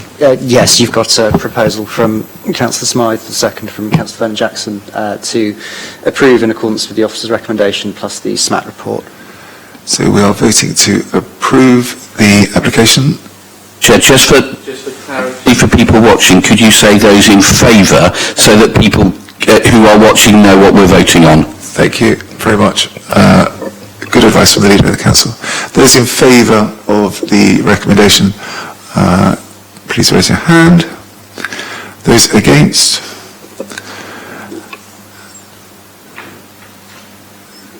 And Kieran will tell us. Sorry, I was scribbling. Yes, that was unanimously in favour of granting planning permission. Thank you, Kieran. Okay. Last application. Farlington Road. Thank you, Chair. 51 Farlington Road, Portsmouth, application reference 2100366 FUL. The application is for change of use from dwelling house C3 to purposes falling within both C3 and C4 housing multiple occupation. Members are advised that this is subject to an appeal already on grounds of non-determination. And the resolution proposed by officers is reflecting that. Also to explain that there are supplementary matters set out, so I'll just run through these. Members advise that the internal space standards set out within the adopted HMO SPD were unfortunately incorrectly interpreted in the published report, specifically in not observing the exception set out under paragraph 2.7 of the SPD, which indicates that where bedrooms all exceed 10 square metres, GIA, then it is possible in these circumstances, and as noted in footnote 9 of the SPD and in the HMO licensing requirements for 2018, for no separate lounge to be provided. In this instance, each bedroom would exceed 10 square metres in area, and as such it would be permissible for the combined living space kitchen to be 22.5 square metres for a 6 to 10 person HMO, as is currently proposed. So in the current application, the space proposed would be 25.6 square metres, and as such would be acceptable. So consequently, having regard to this correction, the officer recommendation for refusal of permission is no longer considered sustainable. And in addition, an amended layout drawing has been received, adding a door to bedroom 6, which was omitted in error by the applicants, so the drawing condition has been updated accordingly. The recommendation, therefore, is that the Secretary of State be advised that in respect to the ongoing appeal, the local planning authority would now have granted conditional permission subject to conditions, but not before I take members through the slides. The property at 51 Farlington Road is located on the west side. It's a mid-terrace property. Some officer site photos which were taken in June showing the front and rear of the property have been dormer extension added to the roof and a single-storey rear extension, both of which are being implemented in accordance with permitted development rights. These have been checked by officers, and the single-storey extension was subject to a prior approval submission, which was granted without objections. And these extensions provide for some of the accommodation being sought in the current change of use application. This is a street view looking north with the application property immediately on the left-hand side with the green door. This is taken from Google Street View, so I'm not sure precisely the date of that. But the proposed ground floor plans show 2 bedrooms on the ground floor and a shared kitchen dining area. Each of the bedrooms will have ensuite bathrooms. This effectively shows an access through past the 2 bedrooms into the shared kitchen dining area with a door through to a rear garden and an outdoor cycle store for 4 vehicles, 4 cycles. I provided a slightly zoomed in drawing here of the ground floor arrangement. First floor is similar in terms of the bedroom layouts, each with en suites, and the second floor drawing as amended, showing doors to both of the 5th and 6th bedrooms. So the 6th bedroom, or it's actually number bedroom 5, occupies the dormer that's been built under permitted development rights. And these are the elevations effectively reflecting what you've seen from the site photographs. That's the recommendation is to approve, subject to the conditions set out in the supplementary matters, which effectively are the time limit, the approved plans, and cycle storage provision, and that will be referred to the Secretary of State. Thank you. Thank you, Nick. Thank you. We have a deputation for the application. Mr. Marr, you're objecting to the application. Thank you very much. I've been asked to attend by a friend who lives in Farlington Road and is unable to attend themselves. However, they have provided me with a written statement that they have asked me to read out to represent the views from the Farlington Road community relating to the proposal to grant planning permission to 51 Farlington Road to become a house of multiple occupancy. The residents of Farlington Road at the Laburnham End Road unanimously oppose the proposal.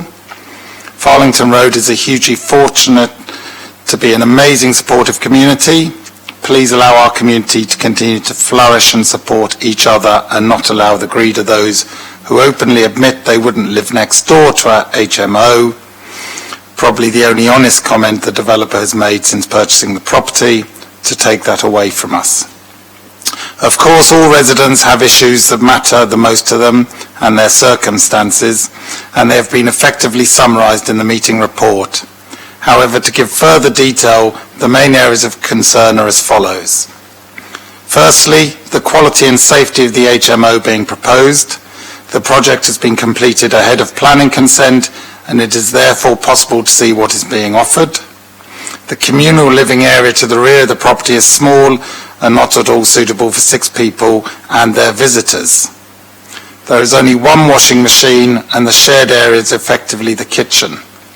Having a bedroom next to the kitchen does not provide a good living environment, as the occupant will inevitably be disturbed by people using it at irregular hours, for example, shift workers.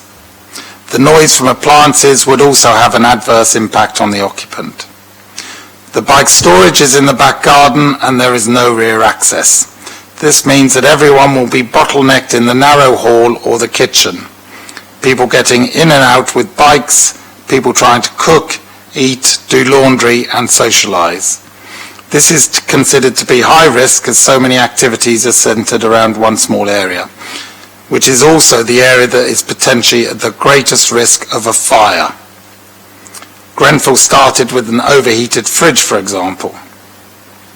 The MPFF states that we should quotes, create places that are safe, inclusive and accessible and which promote health and well-being with a high standard of amenity for existing and future users, close brackets, close quotes.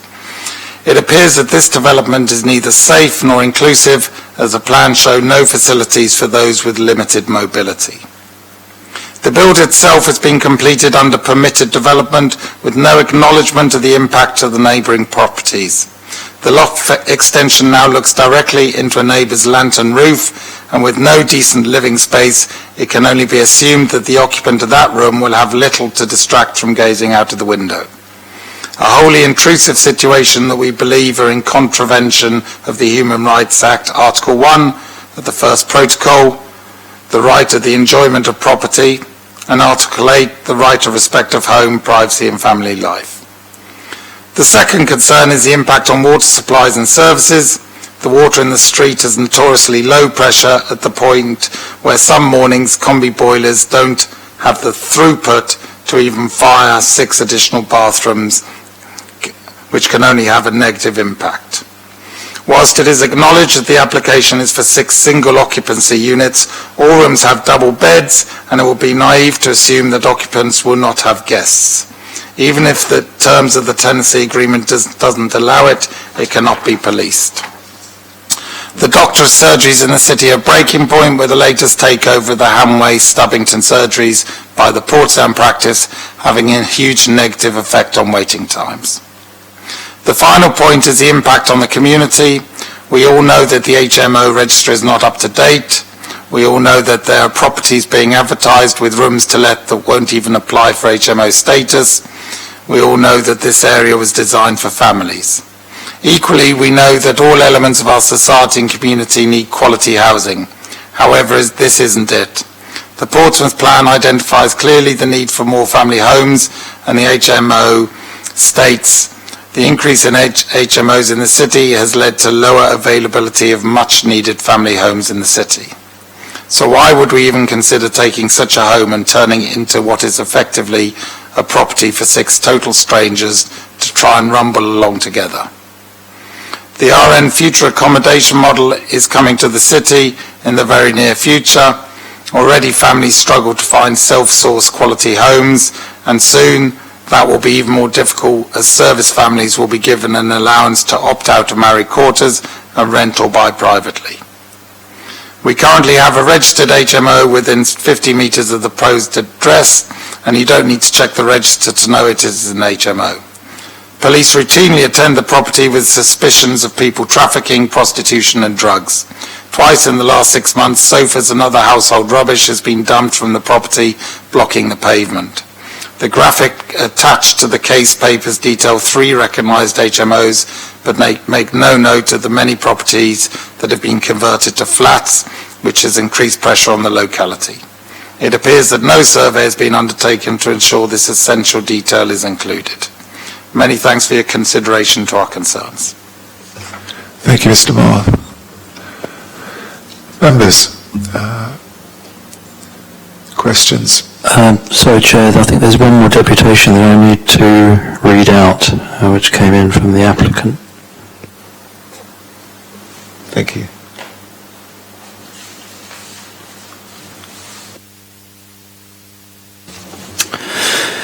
So it's a deputation from the owner of 51 Farlington Road. I'll try and get through this in 6 minutes. As we have stated in previous deputations, when we first investigated and researched the need for co-living and HMO properties, it became clear there is a real need for this type of accommodation across many parts of the south, including the north end area of the city of Portsmouth. There is evidence to show many people no longer want to rent individual studios or one-bed flats for the reasons of both cost and the social aspect of living.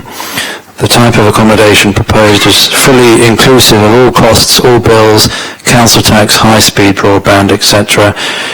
included, so the tenants have a fixed cost each month, which allows easier budgeting for them, as well as in many cases more disposable income, All rooms have ensuite shower or bath facilities, are well equipped and furnished and decorated to a high standard so the tenants are comfortable spending time in their own rooms or equally socialising with their co-tenants in the ground floor communal spaces, which are also well equipped and furnished to provide kitchen, dining and seating zones, all designed to encourage and promote a social living environment for the tenants.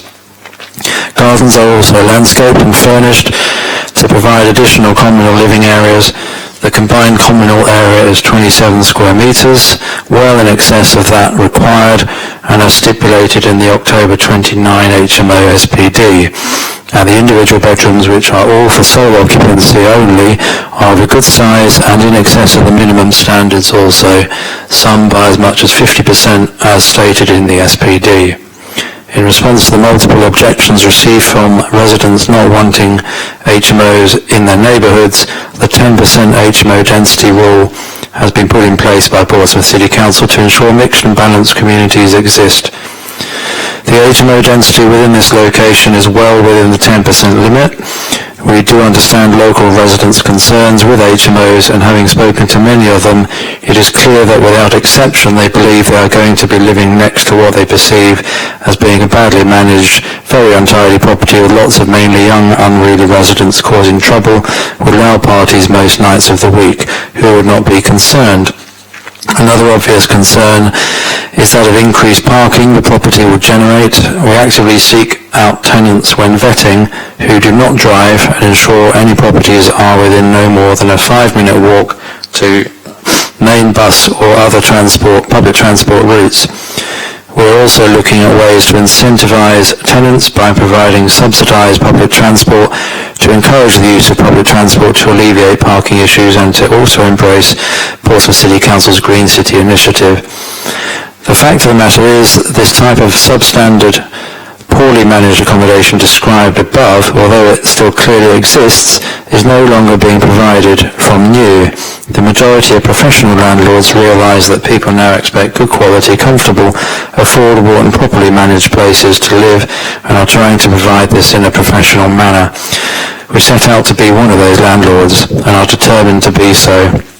One of the councillors during a recent committee hearing stated that he believed our application was going to result in a poor quality, substandard and insufficiently sized HMO.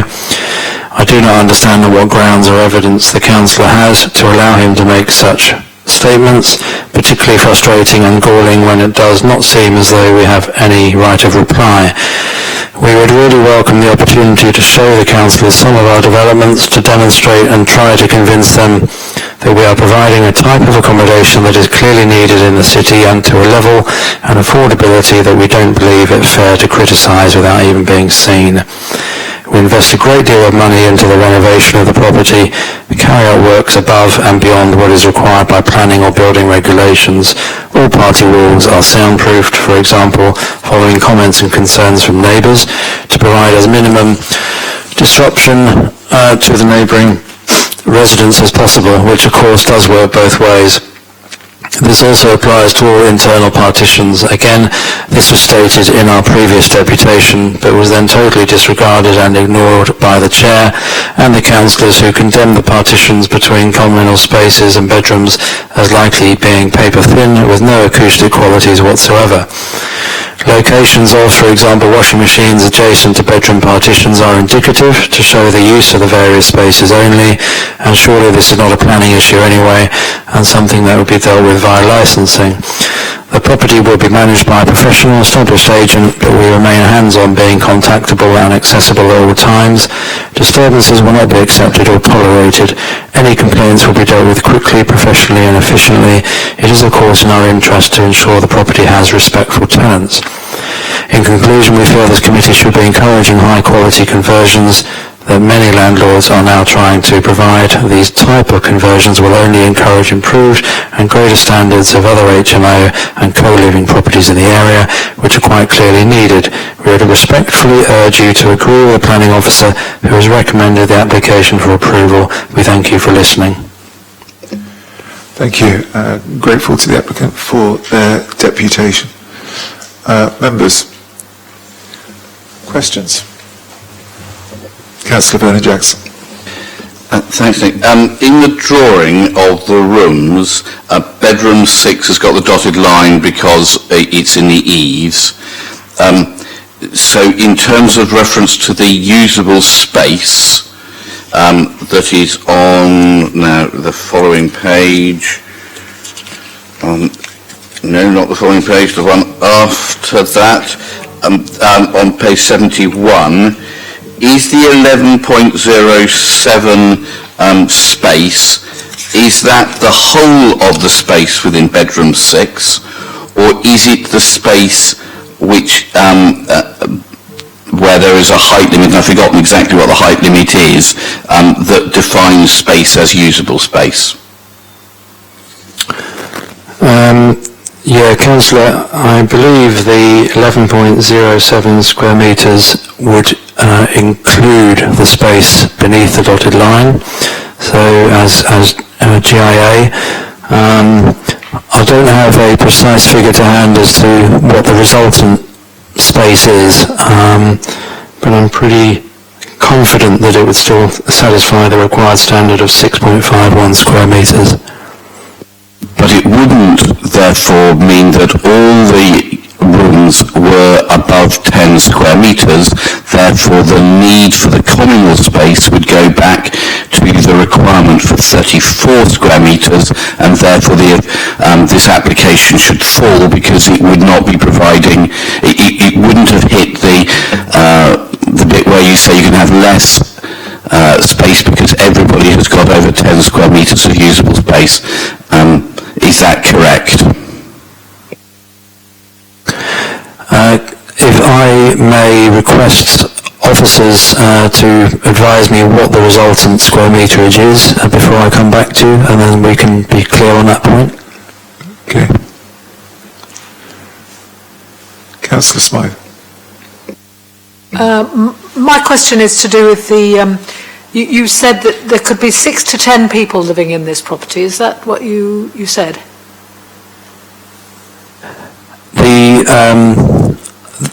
The issue around the footnote and the reference to that is in the context of the 2018 licensing requirements document, which says that refers to 6 to 10 person occupancy, but that doesn't mean that that's necessarily the case here. I think the applicants have said that there will be single use, 6 people really occupying this property. Okay. The reason I'm asking that question is because I think the combined living area is too small. The description given by in the deputation of the applicant talked about zones of places where people could sit and could cook and could dine. I don't think you can get that in to 25.6 square metres. Just to point out that the applicant said it was 27 square metres. Do we need to check that? I don't think it makes any great difference to my question, but he said 27 metres squared. Because what I want to ask the question whether the footnote to our guidance, which initially wasn't taken into account when the draft report refusing the application was made, did come to the conclusion that I'm testing now with these questions, that the combined living area isn't big enough. As has been pointed out, people, especially if there are 10 people there, and they're all trying to make their supper after coming back from work or whatever, and there are people with bicycles, say, too, coming through that area with their bicycles to the back garden and to put their bicycles there. This is not an acceptable living area. And I think the footnote to our exception to our policy is there to enable maybe something like 30 square metres to be allowed in certain exceptional circumstances where the living area is livable. And I don't think the living area here is livable. I think it's not somewhere where people could gather. Particularly if there are 10 people in the property. It's, in my view, that your original recommendation to refuse this was the correct one. Thank you. Yes, just briefly, yes, whilst the applicant may have referenced 27 square metres for the combined living area, I would advise the committee to go with the measurements set out in the report by officers. So that sets that out at 25.6. Nearly 10 metres, it's down 9 metres, yes, short, 9.5 metres short, 9.5 square metres short of what's necessary. Because I think the exception to this was designed for situations when it was a less of a gap than that. And am I right that the appeal that's just recently been dismissed was on these grounds?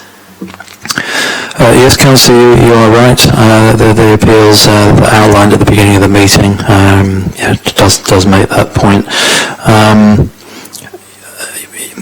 Was that the answer to all your questions? Yeah. Thank you. Councillor Vanna Jackson. Thank you. Can I ask when the decision was made to change the recommendation? Because the papers I got when I walked in here had a recommendation to refuse. So when was the decision made? And once I got an answer to that, I might have a supplementary question. Yes, Councillor, the decision was made, the error was actually pointed out by the agent who pointed out the reference to the footnote number 9, so the recommendation was amended through the supplementary matters. So could I ask my question again? When was that decision made?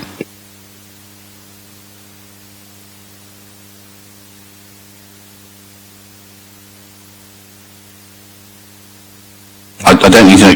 Was it a week ago, 2 weeks ago, 4 months ago, a couple of days ago? Yeah, it was taken probably about Monday of this week.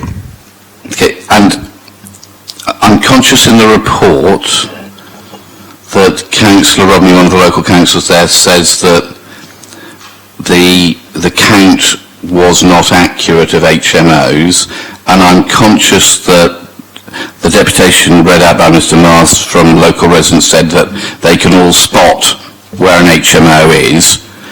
I'm concerned that the local ward councillors, Councillor New, etc., would have seen these papers recommending a refusal and not known that this is changing, and therefore have assumed that this is what was coming to committee.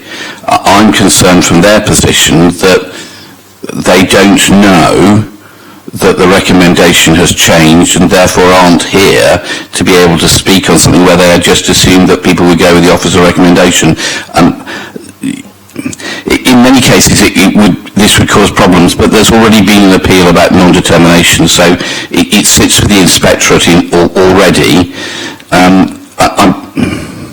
I'm just very conscious that the local ward councillors there will have assumed that the officer recommendation, as on the printed papers, was what we were going to be looking at. But the dramatic change with just 2 days' notice, I think, is quite difficult.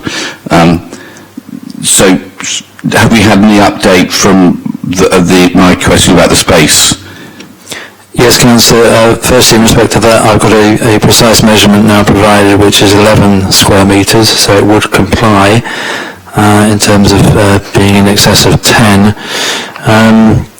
All I can say, certainly it's unfortunate that the error in the original drafting of the report has resulted in a change of recommendation, but nonetheless the supplementary matters have been made public, been posted online.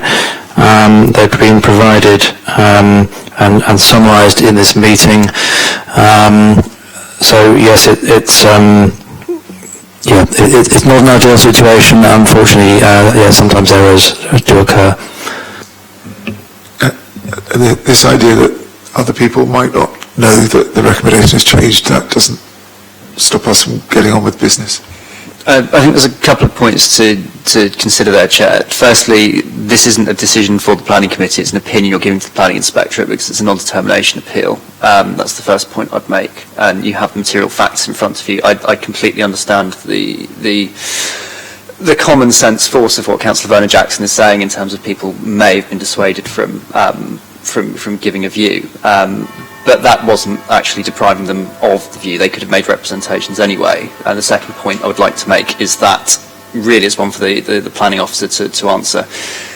I'm just conscious the planning inspector will be moving to their own timetable and will expect representations by a certain time. So as the planning officer able to advise how long we might have, if the feeling I'm getting on this line of argument is deferral, are we just going to lose the opportunity for the planning committee to give views to the planning inspectorate? Okay, thank you, Kieran. Nick?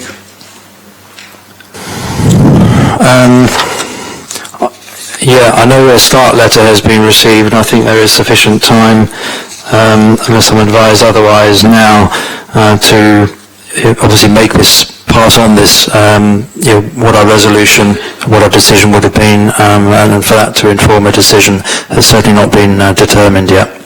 I don't think a site visit's been held either. Thank you. Councillor Smythe?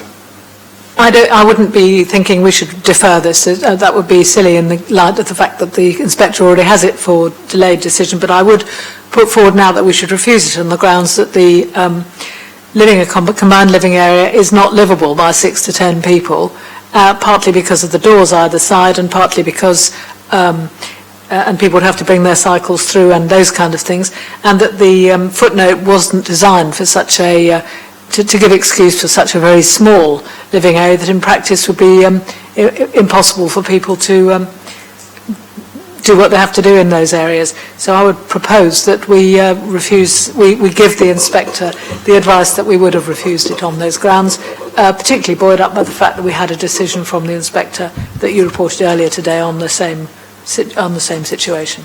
So we have a proposal to refuse. Thank you. Councillor Vernon Jackson. Chair, could I just ask if it's possible for the planning officer just to read us that footnote again, because I thought it was quite clear, and because I haven't met it very often, I would find it useful.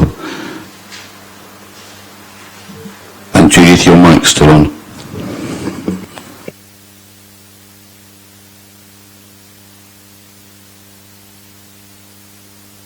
Yeah, just bear with me, I'm just trying to locate it.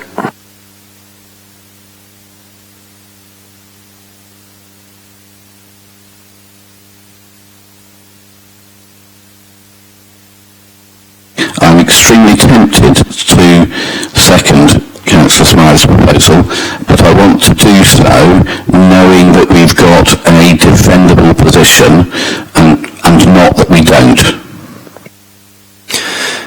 The SPD, paragraph 2.7 of the SPD for bedroom space standards, it says single bedrooms must have a minimum gross internal floor area of 6.51 metres squared, but it says in brackets 10 square metres is permissible in certain circumstances, footnote number 9, and then footnote number 9 basically says yes, we can have 10 square metre bedrooms where there is no separate living space provided.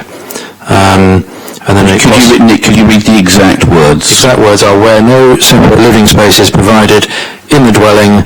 See page 4 of the House and Multiple Occupation Guidance, September 2018. So if I'm right, that says that if all the bedrooms are over 10 square metres,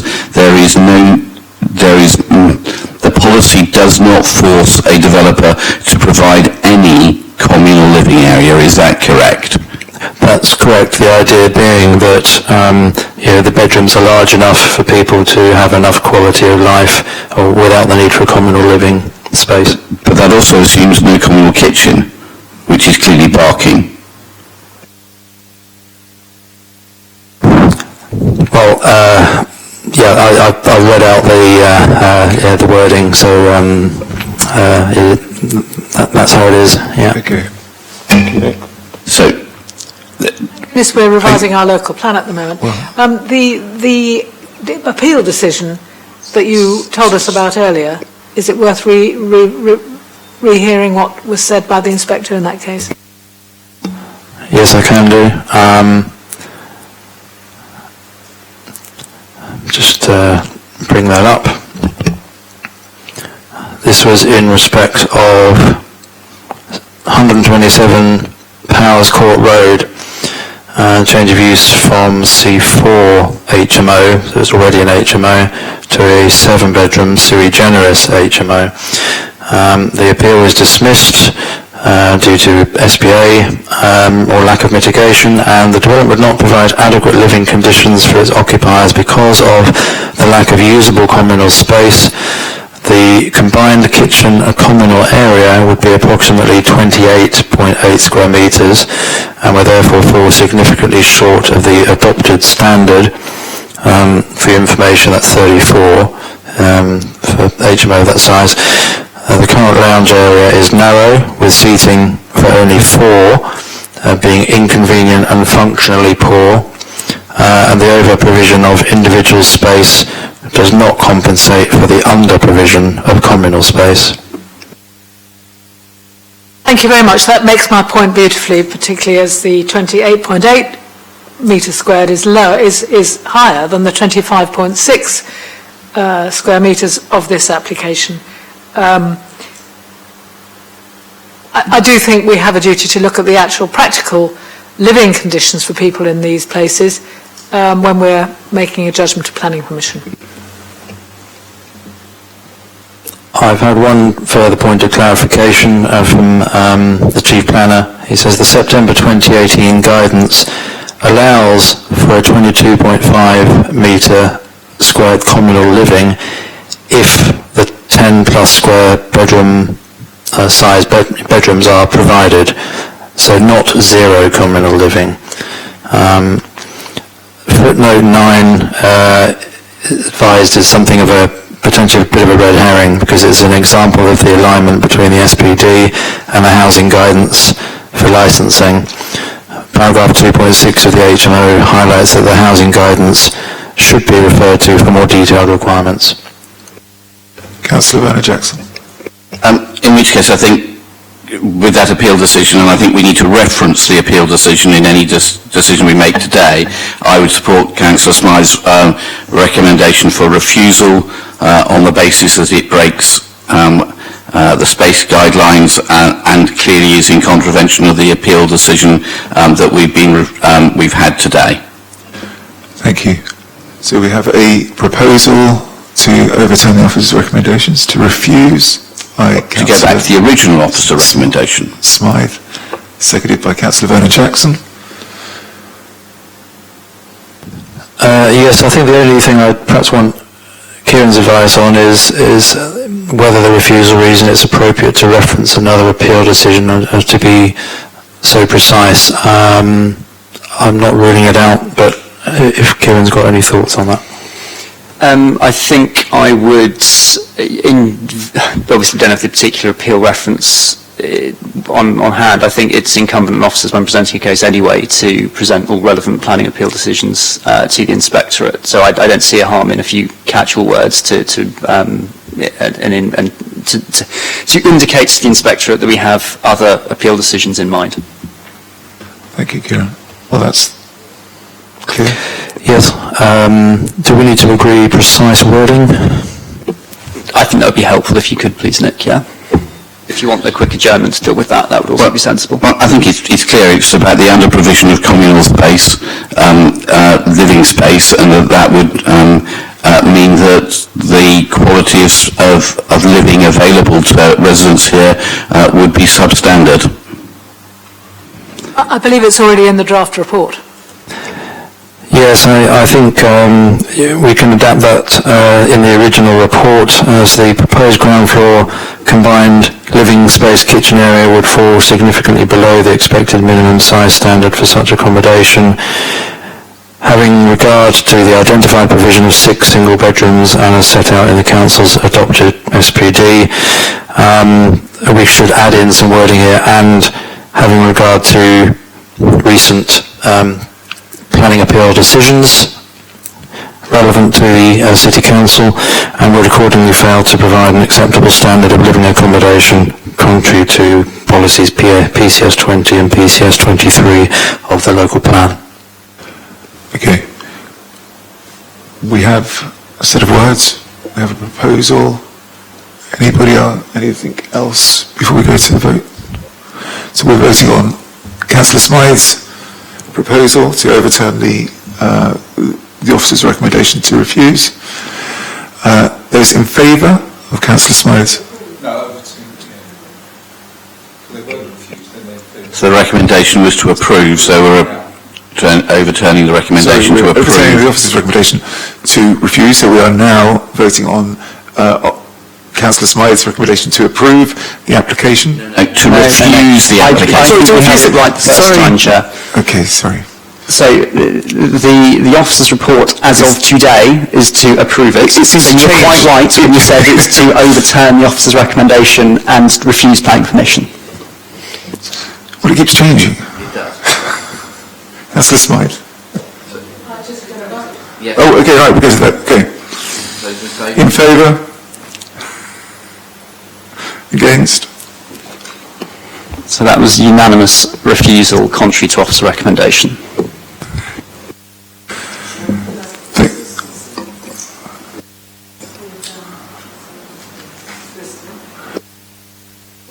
Thank you.